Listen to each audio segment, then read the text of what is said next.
Assalamu alaikum everyone. I hope everyone is good. So welcome back again to my channel. So आज की video का जो topic है that will be LCD. So आज हम इस बोर्ड के ऊपर जो है वो अपनी LCD जो है वो चलाना सीखेंगे. Okay, so let me grab something. Okay so यहाँ पे आप देख रहे हैं एलसीडी का हमने एक हेडर लगाया हुआ है. LCD is written over here और एलसीडी जो है वो basically that is 16x2. So let me first show you the LCD ताकि आपको आइडिया हो जाए कि हम कौन सी एलसीडी यूज़ करेंगे. So this is basically the LCD we will be using. ये आम मार्केट में इजीली अवेलेबल है. 16x2 एलसीडी है. इसके ऊपर बेसिकली जो आपके पास पिन आउट्स हैं ये 16 पिन्स होती हैं बेसिकली. इसमें सबसे लेफ्ट साइड पे आपके पास VSS है which is basically the ground. VDD is the power which is basically 5 volts. V0 is basically contrast है आपके पास. यहाँ पे जो कंट्रास्ट है वो हम सेट करेंगे वो आप बोर्ड के ऊपर देख रहे हैं. यहाँ पे कंट्रास्ट सेट करने के लिए हमने एक पोटेंशियोमीटर लगाया हुआ है. ऑलराइट, और उसके बाद जो है वो हमारे पास RS RW और इनेबल की पिन्स हैं. एंड देन हमारे पास 8 जो हैं वो डाटा पिन्स हैं. और उसके बाद हमारे पास जो बैकलाइट होती है बेसिकली उसके पास उसका एनोड और कैथोड है जो कि 5 वोल्ट और ग्राउंड होता है हमारे पास. सो हम जो है वो अपनी क्योंकि पिन्स जो हैं उनको बचाने के लिए हमारे पास ये जो एलसीडी होती है बेसिकली आपके पास 2 मोड्स के अंदर चल सकती है. The first one is 8 bit और the second one is 4 bit mode. So in order to save our pins we will be using the 4 bit mode. और उसके अंदर अगर आप बैक साइड से देखें तो मैंने ये जो 4 पिन्स हैं ये मैंने सोल्डर नहीं की हुई और मैंने इनको ज़रा ग्लू गन लगा के प्रॉपरली ज़रा इनको सेट कर लिया ताकि ये डिसोल्डर या टूट ना जाए यहाँ से. Okay, so this is how you will prepare an LCD. और दूसरी साइड पे अगर आप देखें तो यहाँ पे हमारे पास JST कनेक्टर लगा हुआ है 12 पिन्स वाला. और ये उसकी जो है वो मेल साइड है and this is the female side. और यहाँ पे अगर आपको सही तरीके से नज़र आ रहा है यहाँ पे मैंने इसको ग्लू गन लगा के प्रॉपरली वायर्स को जो है वो होल्ड किया हुआ है ताकि क्योंकि अक्सर ये होता है कि अगर हम क्योंकि काफ़ी जब इसको प्रेस करते हैं हम तो ये काफ़ी टाइट फिट हो जाता है इसके अंदर, तो वापसी निकालते हुए अक्सर जो है वायर्स जो है वो निकल जाती हैं. Alright, so it's up to you आप इसको किस तरीके से वो लगाते हैं. सो ये जो है वो हमारे पास नाउ यू नो कि एलसीडी कौन सी हमने यूज़ करनी है. यहाँ पे अगर हम देखें तो हेडर के ऊपर हमने बेसिकली 6 पिन्स यूज़ करनी है. सबसे पहली जो है वो RS की पिन है और then we will be using enable pin. जो दरमियान में जो RW की पिन है वो हम कंटिन्यूसली उसको ग्राउंड किया होता है. और उसके अलावा हम D4 D5 D6 and D7 की पिन्स यूज़ करेंगे. और सबसे एंड पे हमारे पास बैक लाइट की पिन है. सो बेसिकली जो इसकी बैक लाइट है LCD की वो हम खुद से कंट्रोल भी कर सकते हैं. यानी कि कोई ऐसा प्रोजेक्ट इसमें आपने कंटिन्यूसली LCD को मॉनिटर नहीं करना तो why waste energy keeping the light on. So इसके अंदर अगर आप इसकी बैक साइड पे देखें तो एक ट्रांजिस्टर लगा हुआ है जिसके थ्रू हम इसको ऑन ऑफ कर सकेंगे. ओके, सो यहाँ पे सारी पिन्स जो हमने यूज़ करनी है वो सारी डिफाइंड है. RS के लिए हमारे पास PC7 है, इनेबल के लिए PC6 है and then D4 D5 D6 है. D7 के लिए PB15 14 13 एंड 12 है. और जो बैकलाइट है उसके लिए हमारे पास PC8 की पिन जो है वो अवेलेबल है. सो ये सारी पिन आउट्स हैं जो हमने STM क्यूब ID के अंदर यूज़ करनी है. So let's move back to our screen. और यहाँ पे अगर आप देखें तो मैंने एक प्रोजेक्ट ओपन किया हुआ है. बेसिकली ये प्रोजेक्ट जो है मैं पहले ही बना लेता हूँ ताकि वीडियो जो है थोड़ी सी शॉर्ट हो जाए. जो सबसे पहली हमारी वीडियो थी जो सीरीज़ की जिसमें हमने LEDs ब्लिंक की थी वो आप देखें तो उसमें अंदर मैंने डिटेल में ये सारा बताया हुआ कि किस तरह से आपने प्रोजेक्ट के अंदर सारी सेटिंग्स करनी है. सो अगर आपको किसी वीडियो में प्रोजेक्ट बनाने की समझ नहीं आ रही तो do visit the blink LED video tutorial. Okay, so let's open the IOC file. IOC file अगर ओपन करें तो आप लास्ट चंद वीडियो से देख रहे हैं, हमने बटन्स के ऊपर काम किया था, एलईडीज़ पे हमने उससे पहले काम किया था, हमने रिलेज वगैरह ऑपरेट की थी। और आज हम बेसिकली काम कर रहे हैं एलसीडी के ऊपर। सो एलसीडी के अंदर हमने जो पिंस डिफ़ाइन की थी वो आपने भी देखा बोर्ड के ऊपर भी, कि PC8 जो है वो बैकलाइट के लिए है, PC7 6 15 PC7 और 6 जो है वो RS इनेबल के लिए, और बाकी जो है वो डाटा पिंस के लिए। 4 जो पिंस हैं वो 4 बिट मोड के लिए हम इसको यूज़ करेंगे। ओके, और ये सिमिलरली ये सारी जो हैं वो अगर मैं इनके ऊपर लेफ़्ट क्लिक करूँ तो आप देखेंगे ये सारी GPIO आउटपुट बनी हुई है। So you have to make sure कि जो LCD के लिए जितने भी पिंस हैं वो आउटपुट ही डिक्लेयर्ड हों। आउटपुट डिक्लेयर करने के बाद आप उनको राइट क्लिक करके उनका जो यूज़र लेबल है वो सेट कर सकते हैं। सो मेक श्योर कि यूज़र जो लेबल है वो आपने जो यहाँ पे सेट किए हैं वही हमने कोड के अंदर यूज़ करना है। ओके, सो यहाँ तक के लिए ये सारी चीज़ें थी। और अगर हम इसको सेव करते हैं, आई थिंक ये ऑलरेडी सेव ही था, कोड जनरेट हो चुका हुआ। अगर हम मेन के अंदर वापस चलें तो यहाँ पे अब अगर हमने देखना है कि कौन कौन सी चीज़ें जो हैं वो हमने इसके अंदर यूज़ करनी है। Okay, so now the thing is कि अब हमने LCD को, अगर आप देखें तो LCD को हमने इसको चलाना है। So there are two things, either we write our own C library जिसके अंदर सारी चीज़ें डिफाइंड हों और जो इस LCD के साथ कम्युनिकेशन कर सके, क्योंकि देखिए इसकी बैक साइड पे कंट्रोलर लगे होते हैं जो कि ड्राइवर होता है बेसिकली आपके LCD के ऊपर जो करैक्टर्स हैं उनको राइट कर रहा होता है। सो दे आर टू थिंग्स कि हम खुद लाइब्रेरी लिखें, और दूसरी चीज़ ये है कि लाइब्रेरी हमें मिल जाए और हम उसको यूज़ कर लें। ओके, सो अगर आप स्क्रीन पर देखें, बेसिकली मैंने एक लाइब्रेरी जो है LCD 16x2 की, ये लाइब्रेरी मैंने ऑलरेडी डाउनलोड की हुई है। अगर हम इसको नोटपैड के अंदर ओपन करें, so this is written by Mohammad Yakub, और ये इंटरनेट से मुझे मिली थी, और ये काफ़ी अच्छी लाइब्रेरी उन्होंने लिखी हुई है। और मैं जो है वो उनको एंडोर्स ज़रूर करूँगा जिन्होंने भी लाइब्रेरी लिखी है, काफ़ी अच्छी लाइब्रेरी है। और यहाँ पे उन्होंने इंस्पायर जो हुए जिससे रेफरेंसेस वगैरह वो भी उन्होंने दिए हुए हैं। बहरहाल our purpose is to use this library for our projects. So without further ado हम क्या करते हैं बेसिकली, इसमें मैं आपको ये तरीका बताऊंगा कि अगर आपके पास एक्सटर्नल कोई लाइब्रेरी अगर आपको कहीं से मिलती है आपने कैसे यूज़ करनी है। सो आप अपने क्यूब आईडी के अंदर जाएंगे तो यहाँ पे आपने कोर के अंदर 2 फोल्डर्स होते हैं आपके पास। The first one is the include folder and the second one is the source folder. So includes folder के अंदर हमारे पास आप नॉर्मली देखें तो हेडर फाइल्स होती हैं जो कि .h एक्सटेंशन के साथ होती हैं। सो हम क्या कर सकते हैं कि अपनी, अगर इसको विंडो को छोटी करें तो यहाँ से हम ड्रैग एंड ड्रॉप भी कर सकते हैं। सो हमने जो हेडर फाइल है ये बेसिकली हमने यहाँ पे ड्रॉप करनी है बेसिकली। सो मैं इसको लेफ़्ट साइड पे लगा लेता हूँ और इसको, sorry, left and right. Okay, so इसको मैं ड्रैग करूँगा और मैं अपने इंक्लूड फोल्डर के अंदर ले जाऊँगा, और यहाँ से वो मुझे पूछेंगे आपने फाइल्स को लिंक करना है या कॉपी करना है। तो हम बेसिकली जस्ट कॉपी कर लेते हैं ताकि इसकी अपनी जो है वो अलग से एक कॉपी बन जाए।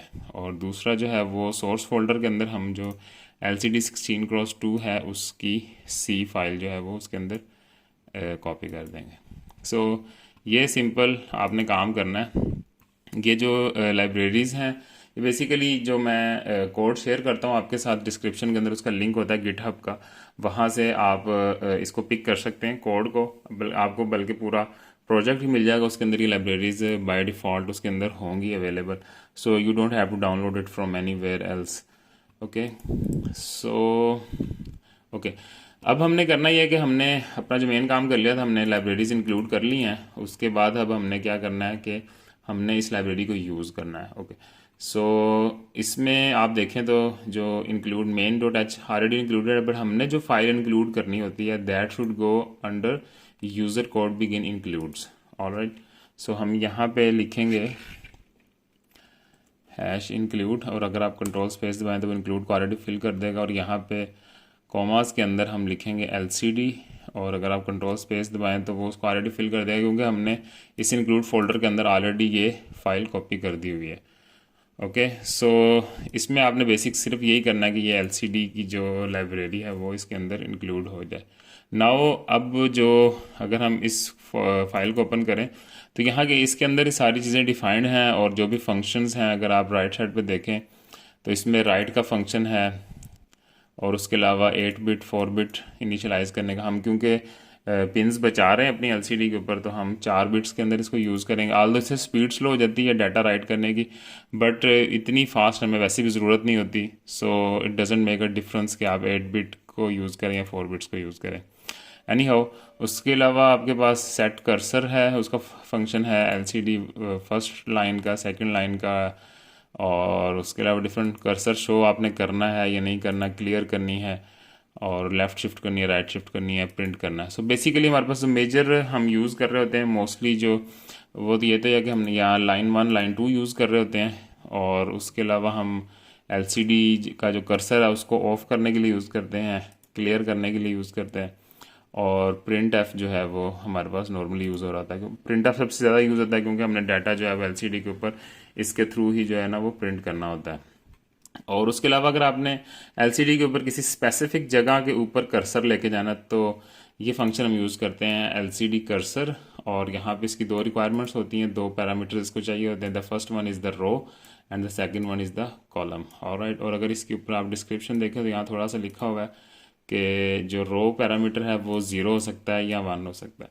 सो अगर मैं आपको एलसीडी दिखाऊं तो यहाँ पे एलसीडी जो है हमारी इसके अंदर दो रोज़ होंगी, एक ऊपर रो होगी एक नीचे रो होगी। ठीक है, जो फर्स्ट रो है उसको बेसिकली 0 से स्टार्ट करते हैं हम, this is the basically the 0th row and this is basically the first रो।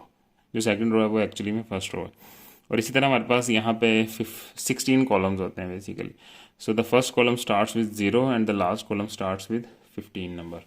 सो अगर आप स्क्रीन पे देखें तो वहाँ पे आपको यही चीज़ उन्होंने शो की हुई है कि 16 कॉलम्स हैं हमारे पास, और जो कि नंबरिंग हुई है वो 0 से 15 तक है। सो ये थोड़ी सी इन्फॉर्मेशन थी आपको इसके रिलेटेड।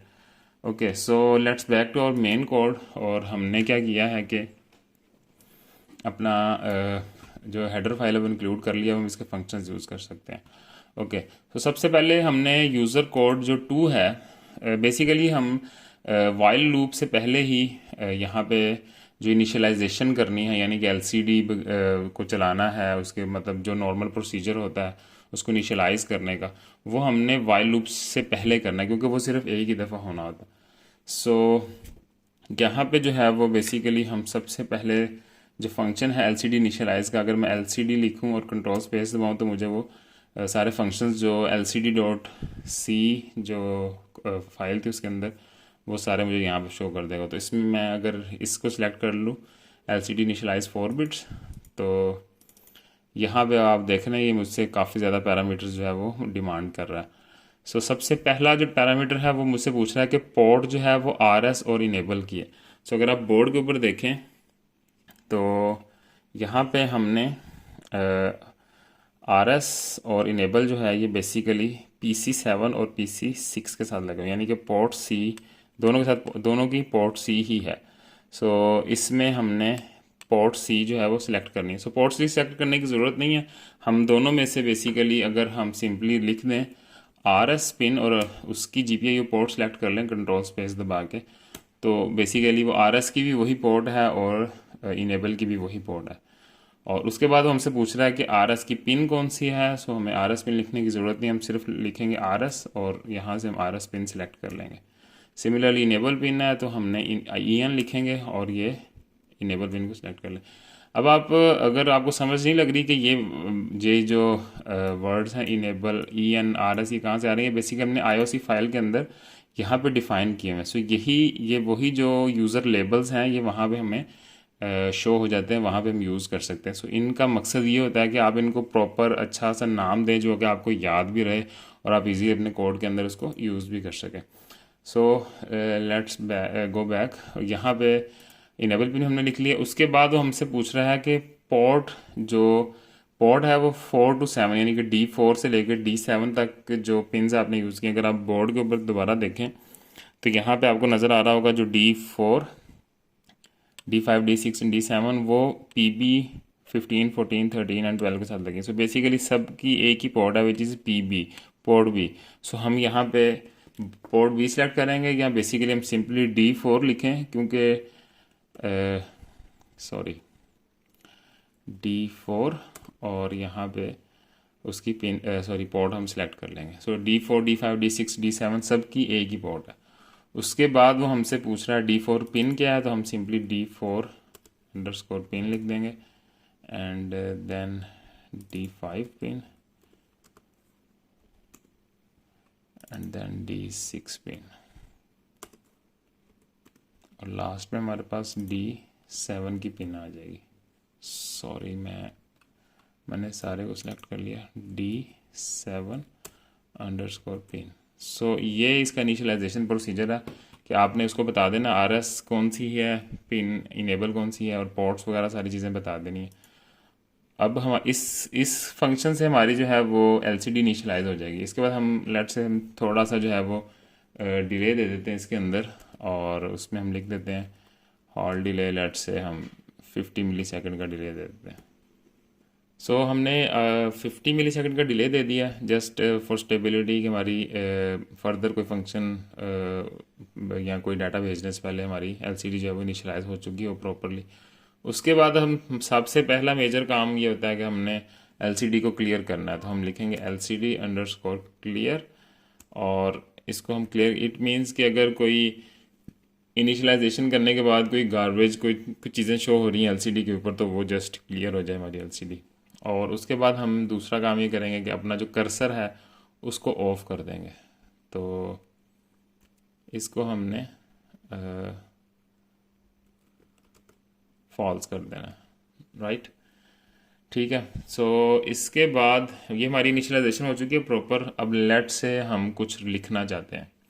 सो लिखने के लिए हमने क्या करना है, हमने LCD के प्रिंट का फंक्शन यूज़ करना है। सो LCD अंडरस्कोर प्रिंट अगर हम लिखें तो यहाँ पे प्रिंट एफ का फंक्शन है, इसमें अगर हम कोई भी स्ट्रिंग पास करेंगे तो वो हमारी LCD के ऊपर शो हो जाएगी। तो हम क्या करते हैं बेसिकली, अपना लेट से हम लिखते हैं STM32F411RET6। ओके, सो अब हम ये चाहते हैं कि ये जो हमने प्रिंट करना है ये हमारे पास फर्स्ट लाइन के अंदर आए। तो यहाँ पे हम अपना LCD जो फर्स्ट लाइन का है फंक्शन वो भी कॉल कर सकते हैं। सो ये अगर हम कॉल करेंगे तो अपने कर्सर को जो है वो बिल्कुल शुरू के ऊपर ले आएगा फर्स्ट लाइन की, और वहाँ पे ये डाटा लिखा जाएगा। उसके बाद हम इसको कॉल करते हैं लेट से LCD सेकेंड लाइन, और वहाँ पे हम लिखेंगे LCD जो प्रिंट है उसके अंदर लेट से हमारा STM का लर्निंग बोर्ड है ये, तो हम सिंपली लर्निंग बोर्ड लिख देते हैं, ठीक है। और that's it for the time being. हम इसको जस्ट देखते हैं कि हमारे पास जस्ट उसके ऊपर शो हो जाएगा। ओके, वन मोर थिंग, वो ये है कि हमने अपनी जो बैकलाइट है वो अगर आप यहाँ पे देखें तो हमने बैकलाइट जो PC8 के ऊपर डिफ़ाइन की थी, हमने उसको भी ऑन करना है ताकि हमारी LCD के ऊपर जो लाइट है वो ऑन हो जाए, ताकि हमें विजिबिलिटी अच्छी रहे। सो वो हम क्या करते हैं, सिंपली LCD वगैरह इनिशलाइज करने के बाद हम फर्स्ट लाइन के ऊपर डाटा लिखने से पहले हम उस पिन को इनेबल कर देते हैं। उसके लिए हमारे पास हॉल लाइब्रेरी यूज़ होगी, hall underscore GPIO underscore right, और यहाँ पे हम बैक लाइट का GPIO पोर्ट सेलेक्ट कर लेंगे, और फिर बैक कंट्रोल स्पेस के साथ इसकी पिन, और उसकी जो GPIO स्टेट है वो हम कर देंगे GPIO पिन अंडरस्कोर सेट। सो इससे हमारी जो बैक लाइट है वो ऑफ हो जाएगी।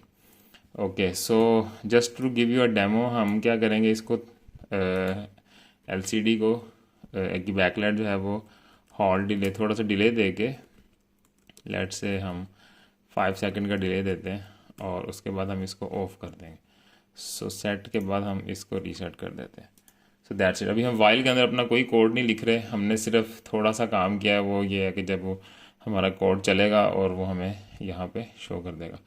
Okay, so let's move back to our board में हमारे पास सबसे पहली जो है वो प्रोग्रामिंग की केबल आ गई, वो हमने लगा दिया। और क्योंकि LCD 5 वोल्ट्स के ऊपर चलती है तो उसके लिए जो है वो USB का होना लाजमी है, USB लाजमी लगाएं, और इसके साथ हम LCD भी लगा देते हैं, ठीक है। अभी आप LCD भी देख रहे हैं, यहाँ पे सिर्फ बॉक्सेस आ रहे हैं, और LCD की जो बैकलाइट वो भी नहीं चल रही, क्योंकि अभी हमने इसके अंदर कोड जो है वो बर्न नहीं किया। सो हम अगर स्क्रीन पे देखें तो हम इसको अपने इसको रन करते हैं, और रन करने के बाद देयर आर नो एरर्स, और ये कोड अपलोड हो रहा है हमारा। और अगर आप बोर्ड पे देखें तो थोड़ी देर के बाद ये देखें STM32F411 RET6 लर्निंग बोर्ड, और 5 सेकंड के बाद LCD जो है वो हमारी ऑफ होगी, जैसे कि हमने कोड के अंदर लिखा हुआ है, यहाँ पे आप देख रहे हैं। सो this is how you can LCD जो है वो आप चला सकते हैं, और इस तरीके से जो है उसके साथ वर्किंग कर सकते हैं। ओके, सो इसमें इस वीडियो के अंदर हम एक छोटा सा काम और कर लेते हैं, वो ये है कि हमारे पास जो बज़र लगा हुआ है, ठीक है, इसको भी हम चला के देख लेते हैं, और ताकि इसके लिए हमें कुछ स्पेशल अलग सी वीडियो ना बनानी पड़े। ये आई थिंक PB9 के ऊपर कनेक्टेड है। लेट मी ओपन प्रोटियस, और प्रोटियस के अंदर हम जो है वो इसकी स्कीमेटिक ओपन कर लेते हैं, और यहाँ पे हम देख लेते हैं कि जो हमारा बज़र है वो बेसिकली किस पिन के साथ कनेक्टेड है। सो ये बज़र का सेक्शन है हमारे पास, एंड बज़र इज़ हियर। यहाँ से हम मेन शीट के ऊपर इसको हाईलाइट करेंगे तो ये बेसिकली PC9 के ऊपर कनेक्टेड है। सो बोर्ड के ऊपर अगर आप देखें तो यहाँ पे बेसिकली प्रिंटिंग जो है वो नहीं हुई थी, यहाँ पे मैं लिखना भूल गया था, मिस प्रिंट हो गया था। सो ये बेसिकली बज़र जो है वो एक्चुअली PC9 के साथ कनेक्टेड है। ओके, सो अगर हम अपनी IOC फाइल के ऊपर वापस जाएँ, आप स्क्रीन के ऊपर देखें तो हम यहाँ से PC9 सर्च कर लेते हैं, PC9, और वो बिल्कुल बैकलाइट के ऊपर ही है। यहाँ पे हम इसको आउटपुट बनाते हैं, और इसको हम डिक्लेयर कर देते हैं बज़र, ठीक है, और हम इसको सेव करेंगे, हमारा कोड दोबारा से जनरेट हो जाएगा। अब आप देखें जो आपने कोड यूज़र कोड के अंदर लिखा होता है ना, वो डिलीट नहीं होता। उसके अलावा अगर आप कोड कहीं भी लिखेंगे तो वो डिलीट हो जाएगा। So you must take care कि आपका जितना भी कोड है वो यूज़र सेक्शन जो बिगिन है, और यूज़र सेक्शन कोई भी जो है वो उसके एंड के दरमियान लिखा हुआ हो यहाँ पे, या उसके अलावा अगर आपने कोई अलग से अपना कोई फंक्शन लिखे हुए हैं, या अगर आपने कोई फंक्शन डिफाइन किया तो उसके लिए अलग से इन्होंने नीचे यहाँ पे आप देखें तो यूज़र कोड बिगिन 4 सेक्शन जो है वो इसके ऊपर शो किया हुआ है। जैसा कि हमने बटन इंटरप्ट्स की वीडियो के अंदर देखा था, तो हमने उसका जो कॉल बैक फंक्शन था वो यहाँ पे हमने एक्सटर्नली यहाँ पे डिफ़ाइन किया था अलग से। सो अब हम क्या करते हैं, लेट से हम इस बैकलाइट के साथ ही उसको भी बज़र को भी ऑन कर देते हैं, और 5 सेकंड के बाद बज़र को भी ऑफ कर देते हैं। सो आई राइट ऑल GPIO राइट, और यहाँ पे हम बज़र को सिलेक्ट करेंगे,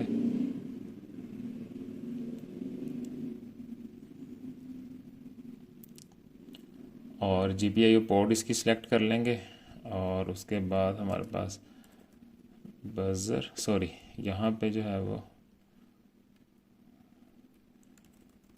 बज़र की पिन, एंड देन उसकी स्टेट जो है वो हम बल्कि ये कॉपी कर लेते हैं, GPIO पिन सेट, ये हमारे पास अब सेट हो चुकी है। और इस पूरी लाइन को हम कॉपी कर लेते हैं और इसको एंड पे पेस्ट कर देते हैं, और हम इसको रीसेट कर देंगे। सो जैसे ही बैकलाइट ऑन होगी बज़र भी ऑन हो जाएगा, और जैसे ही बैकलाइट ऑफ होगी बज़र भी ऑफ हो जाएगा। हम इसको अपलोड करते हैं, और मैं इसका ये जो सील है वो उतार देता हूँ, साइड पे लगा देते हैं, वापस लगा देंगे हम वापस। ओके, मैं आपको यहाँ से दिखा देता हूँ, ये लें, मैं इसको दोबारा से रीसेट करते हैं। ये जो ब्लैक बटन है ये रीसेट का बटन है, तो जैसे रीसेट प्रेस करूँगा, प्रेस करके जैसे मैं छोड़ूंगा तो आप देखेंगे कि ये लाइट भी ऑन हो जाएगी और बज़र भी ऑन हो जाएगा, ठीक है। लाइट भी ऑन होगी, बज़र भी ऑन हो गया, और 5 सेकंड के बाद दोनों चीज़ें ऑफ हो जाएंगी। Okay, so in this video we discussed के LCD वगैरह जो है वो हम अपने बोर्ड के साथ किस तरह कनेक्ट करेंगे। अब इट्स अप टू यू, आपने अपने प्रोजेक्ट के लिए LCD किस तरीके से लगानी है, but this is the basic way कि आप उसको 4-बिट मोड के अंदर इसको चला सकते हैं, और मैंने प्रॉपरली हेडर भी दिया हुआ है। सो इसके लिए मतलब आपकी कोई स्पेशल वायरिंग वगैरह नहीं करनी पड़ती। कंट्रास्ट के लिए जो है वो यहाँ पे गिवन है पोटेंशियोमीटर। अगर आप देखें तो कंट्रास्ट हम इस तरीके से यूज़ कर सकते हैं। अगर आप LCD के ऊपर नज़र रखें तो ये देखें कि कंट्रास्ट जो है वो चेंज हो रहा है। मैं इसको रोटेट कर रहा हूँ और अपनी मर्ज़ी से जहाँ भी आपको बेहतर लगे आप उसको सेट कर सकते हैं।